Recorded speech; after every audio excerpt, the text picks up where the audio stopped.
আপনার সময়। আসসালামু আলাইকুম দর্শক, আমরা আবার চলে আসলাম। আপনারা জানেন আমরা নিয়মিত সেই ইয়েতে চলে আসি।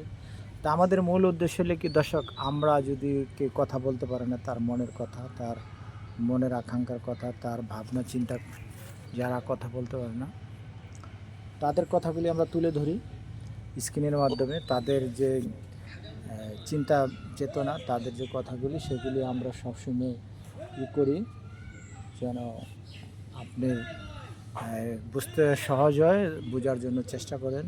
তা আমি একটাই কথা বলব দর্শক, যারা আমাদের দেশে আছে, আমার মূল উদ্দেশ্য হলো কি, যৌতুক নেবেন না, যৌতুক দিবেন না। যৌতুকের একটা বড় রকমের ও, সমস্যা হয়। যারা অসহায় দরিদ্র, তারা অনেকে দেখা গেছে যৌতুক দিতে পারবে না।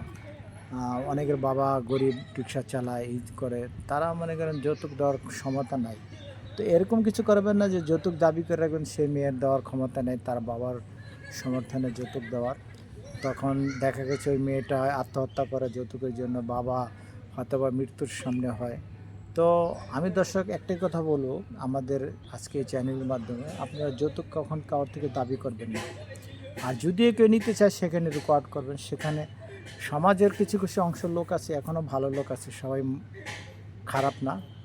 তো যারা ভালো লোক আছেন তারা এই সমস্ত জিনিস লক্ষ্য রাখবেন, খেয়াল রাখবেন যে আপনার আশেপাশে হতে পারে কোনো গরিব, হতে পারে আপনার অসহায়, তাদের পাশে থাকবেন। তাদের সবসময় খেয়াল রাখবেন যে তাদের কোনো বিপদ আপদ, তাদের কোনো সমস্যা, আপনার দায়িত্ব।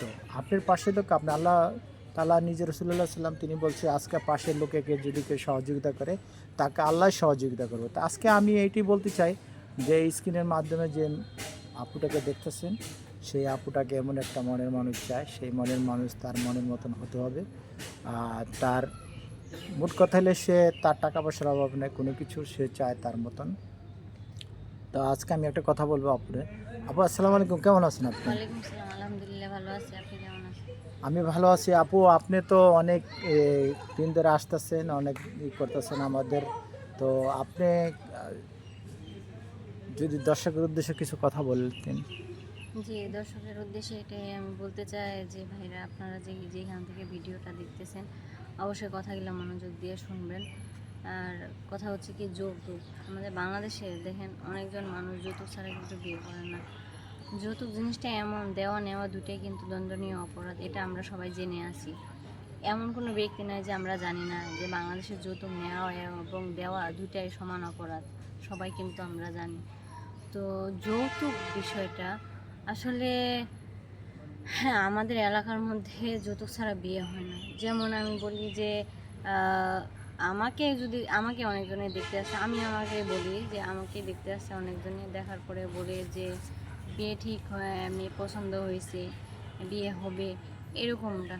তারপরে জিজ্ঞাসা করে যে যৌতুকের বিষয়টা যখন এখানে উঠায়, তখন আমি আমার ফ্যামিলিকে বলে দিই না, যে যৌতুক চাবে এবং নিবে আমি তাকে বিয়ে করব না। কারণ যৌতুক নেওয়া দেওয়া দুইটা দণ্ডনীয় অপরাধ, এটা তো সবাই জানে।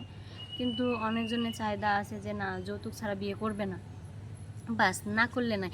আমার জীবনে আমার আফসোস নাই যে আমাকে যৌতুক দিয়ে বিয়ে বসতে হবে বা আমাকে দিয়ে কেউ যৌতুক দিয়ে নিয়ে যাবে, এমনটা না।